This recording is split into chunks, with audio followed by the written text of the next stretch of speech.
কেন্দ্রের একাধিক নীতির বিরোধিতা করে দেশের 10টি কেন্দ্রীয় কৃষক সংগঠন ও শ্রমিক ইউনিয়নগুলি 9 জুলাই দেশজুড়ে ধর্মঘটের ডাক দেয়। তাদের দাবি, এই ধর্মঘটে 25 কোটিরও বেশি শ্রমিক যোগ দেবে, যার প্রভাব পড়তে পারে যান চলাচলে, ব্যাংকিং পরিষেবায়, ডাক পরিষেবায়, সরকারি প্রতিষ্ঠানে। সকাল হওয়ার সাথে সাথেই বন্ধের সমর্থনের পথে নামলেন বাম সমর্থকরা। তৎপর রয়েছে প্রশাসন। বালুরঘাটে এই মুহূর্তে ঠিক কী চিত্র দেখে নেব। বালুরঘাটে বামেদের ডাকা বন্ধকে সফল করতে সকাল থেকেই রাস্তায় নামে বন্ধ সমর্থকরা। সরকারি বাস স্ট্যান্ড থেকে কয়েকটি গাড়ি ছাড়লেও পাবলিক বাস স্ট্যান্ড থেকে কোনো গাড়ি ছাড়েনি। শহরের বিভিন্ন প্রান্তে প্যাকেটিং করতে দেখা যায় বন্ধ সমর্থকদের। অপ্রীতিকর পরিস্থিতি এড়াতে মোতায়েন ছিল পুলিশ বাহিনী। প্রশাসনের তরফে কড়া নিরাপত্তার ব্যবস্থা নেওয়া হয়েছে।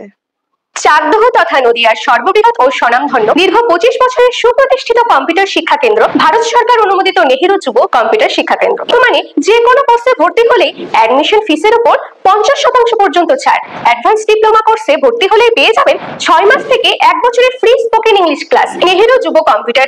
যাবেন কোথায় দাদা আজকে? রায়গঞ্জ। কি দরকার, কেন যাবেন? বন্ধ তো আজকে। ডাক্তার দেখানোর ব্যাপার আছে।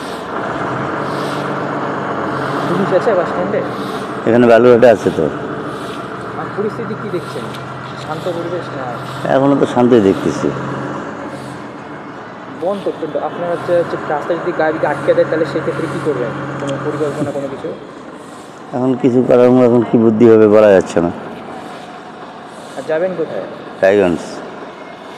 নামটা বলবেন আপনার? ভবানী দেবনাথ। ভারত সরকার অনুমোদিত চাকদহ জাতীয় যুব কম্পিউটার সেন্টার। আমাদের আরও একটি প্রতিষ্ঠান শিমুরালী জাতীয় যুব computer centre. Shimurali Punjab national ব্যাংকের নিচে, শিমুরালী নদিয়া। ভাঙার জন্য তারা রাস্তায় নেমেছে, আমরা ধর্মঘট করার জন্য রাস্তায় নেমেছি, পুলিশ ধর্মঘট ভাঙার জন্য রাস্তায় নেমেছে। আমাদের একজন কর্মীকে তুলে গ্রেফতার করে নিয়ে গেল। আমাদের পদবরোধ থাকবে। আমাদের ধর্মঘটের সপক্ষে আমাদের সমস্ত কর্মসূচি 24 ঘন্টা বহাল থাকবে। 24 ঘন্টার ধর্মঘট সর্বভারতীয়। ধর্মঘটের সপক্ষে আমাদের যা কর্মসূচি 24 ঘন্টা ব্যাপী তা চলবে। একজন অ্যারেস্ট করেছে, আমাদের কৃষক আন্দোলনের কর্মী অচিন্ত মহান্ত, তাকে অ্যারেস্ট করেছে।